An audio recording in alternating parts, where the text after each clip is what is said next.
Questa sera ci inauguriamo un'esperienza di convergenza tra arte e poesia.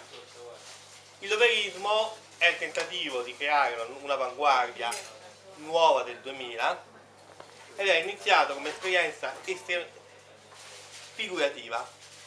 Però tutte le avanguardie, a cominciare dal futurismo, hanno avuto l'ambizione di ricostruire il mondo a loro immagine. Pensiamo ai manifesti di Marinetti o al manifesto di Balla, ricostruzione futurista dell'universo. Per far questo implica l'ampliamento della propria visione a una rappresentazione globale dei linguaggi e della realtà. Quindi andare oltre la figurazione per avvicinarsi anche alla narrativa e alla poesia. Questa sera si celebra questo matrimonio, dove un gruppo di poeti che frequentano il Mangiaparole hanno cercato di riprodurre con il loro linguaggio e le loro poesie l'esperienza loverista. Quindi cominciamo con le letture da parte di Alessia.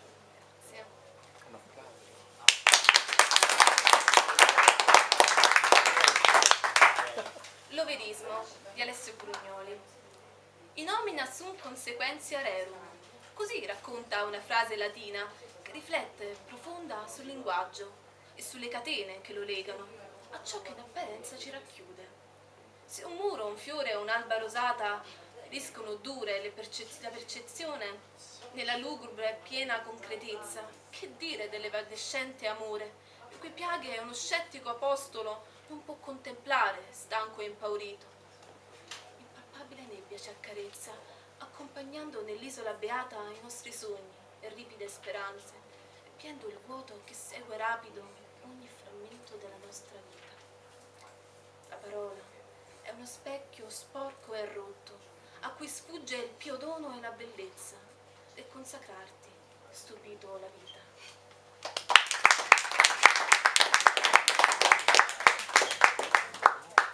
Frammenti di me, di Maria Antonietta Cardea, mi rifletto in pezzi di specchio, mi cerco nella luna, mi scruto nella luna per avere coscienza di me. Una maschera mi copre il volto, comprendo i segni che la vita mi ha lasciato. Lasciatemi vedere come sono, non lasciatemi vedere solo il mio sguardo malinconico. Sembra di prendere e raggiungere la luna, sembra così distante, ma è sotto ai miei piedi. La prendo tra le mani e continuo a vedere solo frammenti di me.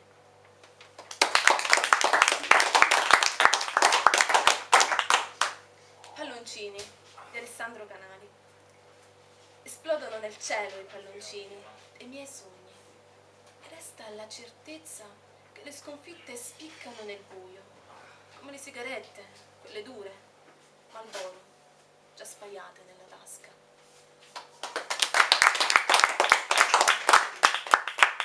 Cappuccetto rosso di Laura Pezzola. Cappuccetto rosso ha preparato la valigia in fretta. Il lupo aspetta alla stazione con i biglietti in tasca. Dal bosco uscirà allo scoperto, pettinando su chilometri di zucchero, seppellirà la neve e tutto il freddo. Adesso il cappuccetto rosso cammina felpata nel bosco. Il cacciatore ne presidia il bordo, pensa al tunnel degli orrori che percorrerà sgranando gli occhi, al coraggio del lupo nel viaggio, al capostazione che la ricorda, con le provviste piene nella borsa. Il cappuccetto rosso ha lasciato in cucina un foglietto, tra il piattino e la tazza. Mamma, non mi cercare, non voglio più vivere nel bosco.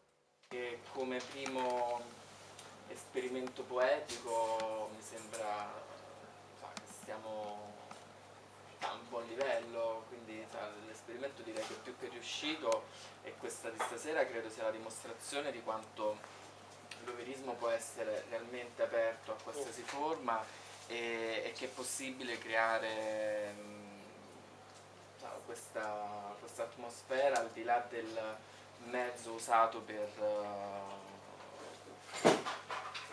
esprimere se stessi, per esprimere la propria arte, quindi può essere pittura, poesia, qualsiasi cosa, scultura.